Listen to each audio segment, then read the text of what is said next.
What is happening? YouTube, not me too. YouTube. That's a real fucking dad pun right there, right? Wow.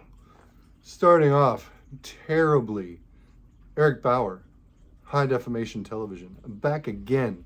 A little bit more time has elapsed between this and the last video than the video prior to the last video. Still trying to stay a little bit more consistent than I have in the past. This one's going to be a little bit different. Why?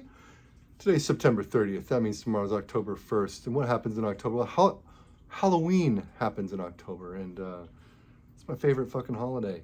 I kind of make a big deal out of horror movies during October, one a day, minimum. So what do we have today? We have part one of what I believe will be a two-part series. What am I watching in October? And what I've done is, I've had this stack ready to go for like the last week or two, honestly. The first half of films I plan to watch in October. 15, that's 10, plus another one of these. Blu-rays and or DVDs that I'm going to be consuming with my eyeballs here during the next month. And you should be seeing this Saturday, October 1st, with any luck. So let's just get right into it. I'm not going to go super in depth with any of these, really. I'm going to show you the movie, maybe give you a little bit of facts and maybe a tidbit or two about each film, and then just move on. So, and this isn't, I should also note, this is not necessarily going to be the order I choose to watch these during the first 2 weeks of October. Could change around. I had a few others pulled that won't be making this video because I got impatient and watched them before September was even remotely over. So let's go. Let's get into it. Let's take a start. Possession, starring Sam Neill, Isabel Adjani. This was a film from 1980 or 1981, if I'm not mistaken. If you haven't seen Possession, this movie's a fucking trip. Let me tell you. If the artwork doesn't give you a hint, that's going to be a little bit of a trip. Yeah, it is. Art house horror, but super fucked up in that David Lynch, David Cronenberg type of vein. There's a lot going on here, a lot of themes that are very uncomfortable and would probably not be attempted in cinema in this day and age. Great film. Haven't seen it in a couple decades, honestly.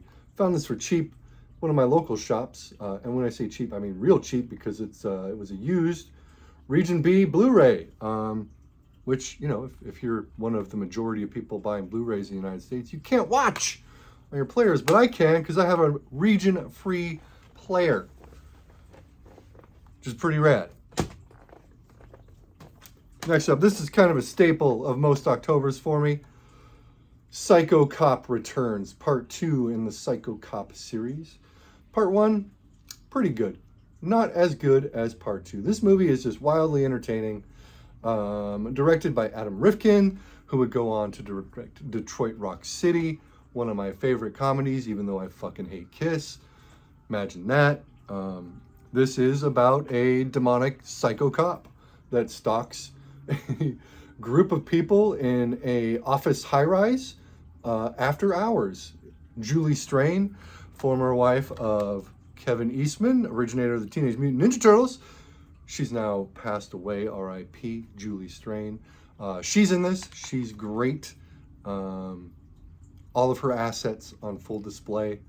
And, you know, if you watch this, you'll see the reason why I was kind of obsessed with Julie Strain in the 90s. German. This is a German import of the Texas Chainsaw Massacre 2. This movie's come out so many times on so many formats in so many different countries. I picked this up around a time when it was actually kind of hard to find, at least on a decent version. There were, you know, used copies of like the really shitty version that came out in the early 2000s from MGM with a really terrible artwork. German on the back, so not much I can tell you there other than this movie's classic. It is Tobe Hooper's own reboot to the Texas Chainsaw Massacre, but rather than staying gritty and rough and just raw and a difficult watch, if I'm not, if I'm not gonna lie, this is it's a fucking comedy. Basically, he takes the tropes that kind of accumulated in the horror genre after the Texas Chainsaw Massacre and just lampoons them all in this movie. It is gory, it is visceral, it's also hilarious. One of my favorite comedies of all time, also one of my favorite horror movies of all time. My favorite in the Texas Chainsaw Massacre series, by far. Just an amazing, incredible film, and I love that cover art on this German version. Killer.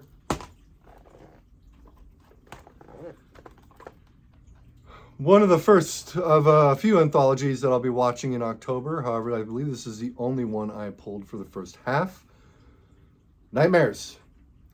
This is a little bit more obscure as far as 80s anthologies go. I would say, you know, Creepshow's obviously more well known. Creepshow 2. Tales from the Crypt, or Tales from the Dark Side, excuse me, also probably more well known. This movie is probably most famous for a segment that stars Emilio Estevez as an arcade wizard who is challenged by a mysterious defender of high scores. And it's rad. The arcade sequence especially, just killer 80s horror, fun stuff. Nothing too serious, nothing too, you know, excelente, but it's a fun watch. It's a really good time. That was on Scream Factory. Also from Scream Factory, we have a very maligned Stephen King film adaptation, The Mangler from 1995. Another Tobe Hooper joint, since we just showed that Texas Chainsaw Massacre 2. He said this came out in 1995. It stars Robert Englund, as well as Ted Levine. Ted Levine, probably best known as Buffalo Bill from Silence of the Lambs, also went on to be in the Fast and the Furious franchise. The Hills Have Eyes remake. Ted Levine is a great actor. Pretty much, he makes anything that he's in watchable, in my opinion. He's just got a lot of gravitas, a very, very distinct presence, kind of like the anti-Tom Noonan almost, like whereas Tom Noonan is quiet and composed and thoughtful, Ted Levine is very purposeful, very blunt, but very good. This movie is not as bad as I believe critics and audiences, especially in 1995 when it came out, would have you believe. It is a very strange horror film, super gory for 1995. And again, like I said, I think it's an underrated Stephen King adaptation. I put this up there with the adaptation for Graveyard Shift, which is one of my favorite Stephen King adaptations ever. Anyway, it's The Mangler. It's awesome. Double feature. Scanners 2 and Scanners 3. Not to be taken seriously whatsoever. Where Scanners, the first one, is a very contemplative movie about repression, emotional repression, as well as societal repression of outcasts, etc. These are parodies of that. Over the top, insane gore, terrible acting, super comedically melodramatic. I mean, you get to the third one and it's basically a live action cartoon. Been a while since I've watched these, so I'm looking forward to doing a night with both of these flicks. Okay, here we go. Slaughter Day. This is a new release from Visual Vengeance, which is a new imprint of Wild Eye Releasing. What they're doing is putting out all of these 90s shot on video abominations. The Slaughter Day came out originally in 1997 or 1998 in Hawaii, I believe, made by two brothers. If you don't do anything else compelled by this video, check out the trailer for Slaughter Day. In fact, I'll go ahead and link it below. Just over the top, shot on video, action in Hawaii. One of the best things about the trailer is the fucking Hawaiian accents just had me rolling the whole time. I believe I saw this while I was working at Scarecrow Video around 99, 2000. Don't remember it very well, but I don't remember much from about that 5-year chunk due to reasons. This is promising to be quite a good release. Tons of special features on this one, so I will probably dive into those after watching this. There's shorts for Slaughter Day 2, Slaughter Day 3, Slaughter Day 4. Yeah, they were trying to make a whole series out of this. So pretty stoked. Slaughter Day.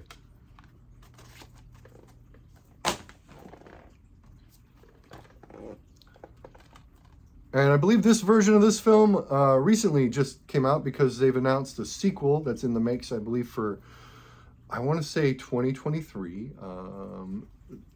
The Barn came with this new limited edition slipcase, which is designed to look like a VHS with the tape sticking out of it.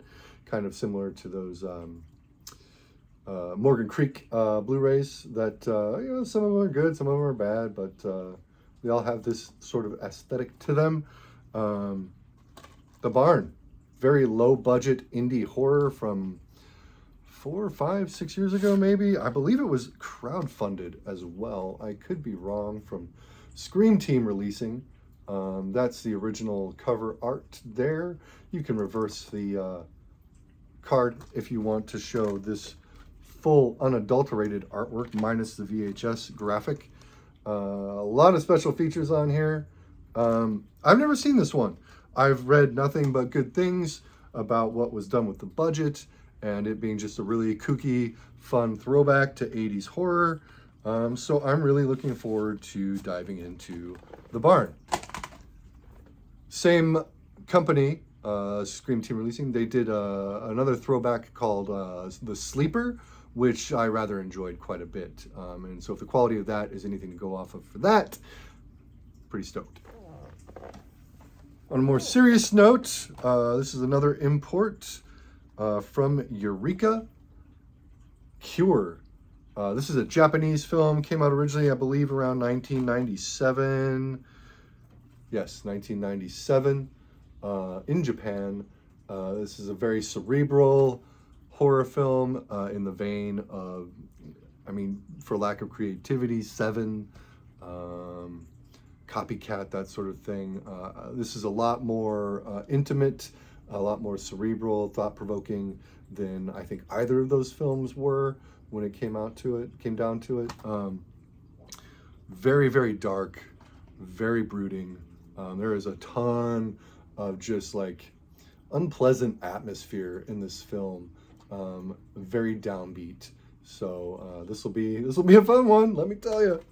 I'm pretty excited, and it's Eureka, so you know there are a lot of special features. Big book. I'm stoked. I've had this for a little while and haven't thrown it on because I wanted to wait. Now, this just came out on 4K from Blue Underground. I don't believe in paying Blue Underground 4K prices. Like $60 for a fucking 4K DVD from Blue Underground is ridiculous. I found this used copy of God Told Me To by Larry Cohen. His film from 1977, 78, 76, 1976, Larry Cohen joint, God Told Me To. It's about a bunch of people that kill a bunch of people, and when they get caught, their excuse is that God told them to. The detective in charge uncovers potential conspiracy, and it's Larry Cohen, so madness ensues. God Told Me To, classic, seen it several times, been a while, so I'm hyped to get back into that as well. This is another relatively new release. This is from Severin Films, Faceless. This is a Jess Franco film from 1988. Most of the Franco films I'm familiar with came out before 1980. This is probably the latest. I've never seen this film, but it's from Severin, who always do great work. I read the back, and it stars Telly Savalas, Helmut Berger, Caroline Munro, who's fucking great. And I read this line, which basically was all I needed to know about the movie before knowing I was gonna fucking love it. A glossily depraved tale of disfigurement, dismemberment, libidinous brutes, Nazi surgeons, Paris discos, face ripping, throat stabbing, eyeball piercing, and what may be Uncle Jess' most rewardingly ambiguous ending ever. Super hyped to get into this. It also stars, what is her name? Bridget LaHaye, who first came to my attention in her appearance in the movie Fascination, I believe, also a Jess Franco film, where she basically has no clothes on for the duration of the movie. It's great if you like films like Vampiros Lesbos, that sort of vibe. Fascination is awesome. This I imagine to be a lot sleazier, probably a lot gorier, and a lot more fast-paced. So I'm stoked about that. More Severin. This is a recent one, and I picked up a few of these because Severin recently did like this insane clearance of their DVD catalog. So these aren't Blu-rays. They're not even 4Ks. They're just DVDs. But you know what? They were cheap as fuck, so I snagged them. Woodlands Dark, and Days Bewitched, a history of folk horror. I'm really excited to get into this. Folk horror is a genre that pretty near and dear to my heart. A lot of my favorite movies, and one of the, happen to kind of fall under that category, whether it's like the Eyes of Fire, which Severin also put out, or Clear Cut. I believe that also came out in a Severin box set. The Guardian by William Friedkin is another great folk horror. Field in England. There's a lot, and they're all in their own way really fucking great. And this is a documentary on the genre. It's over 3 hours long, 192 minutes. I'm really excited to watch this and just kind of get into what they talk about in this, and how they tie it all together. Another Severin release, Ballad in Blood. I believe this is the last film directed by Ruggero Deodato. Came out in 2016, not even 2016. Trailers for this, super sleazy, super bloody. Acting looks horrible in true Deodato fashion. I'm really excited to get into this. I'm sure it's absolute sleazy trash, but the first time I watched the trailer, I was sold on it. So I'm pretty stoked to have that to dive into as well. DVD art, just trash, as only Deodato does. Here's another one. This also just came out on Blu-ray from Severin. This isn't even a Severin DVD. I found this used at the same shop that I found that Possession copy at, and that would be this Something Weird video version of Bloody Pit of Horror, starring Mickey Hargitay, yes, the father of Mariska Hargitay from Law and Order. I mean, you got a lady trapped in a cobweb with Mickey wearing red tights and a red executioner's mask. Film from, 1960, 60 something. Honestly, the date's not on here. I know it's the 60s. 74 minutes, so it's a shorty. This movie's pretty wild. It's been a long time since I've seen it.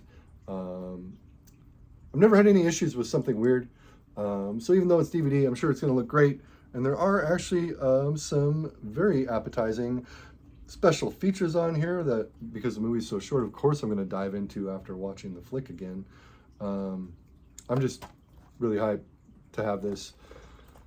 And then, to end it, we've got Vinegar Syndrome's Flesh for Frankenstein. Yes, this is the insane special package Vinegar Syndrome put out for Flesh for Frankenstein. You have a 3D version, which comes with 3D glasses to watch it through.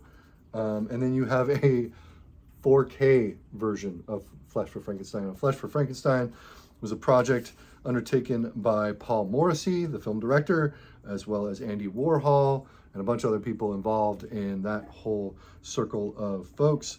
Udo Kier stars. It is fun, perverted, sleazy, gory trash. They shot this and Blood for Dracula back to back. Blood for Dracula is not quite as good as Flesh for Frankenstein. It's still pretty great. Severin actually did a really nice 4K issue of that as well, which I have, but I've already watched it. I'm hyped to get into this. Probably actually going to throw on the 3D glasses and watch that version. I've heard good things about it. It's been a very long time since I've seen this. I have both films on VHS, which was probably the last time I watched either one. Well, not Blood for Dracula, but Flesh for Frankenstein for sure. Now that I don't have a TV I can connect a VCR up to, kind of sucks that I can't revisit any of those VHS titles, but I'm hanging on to them out of nostalgia. And that is it, folks. Thank you for coming by. Thank you for watching me talk about something that isn't records or CDs or tapes or other musical media.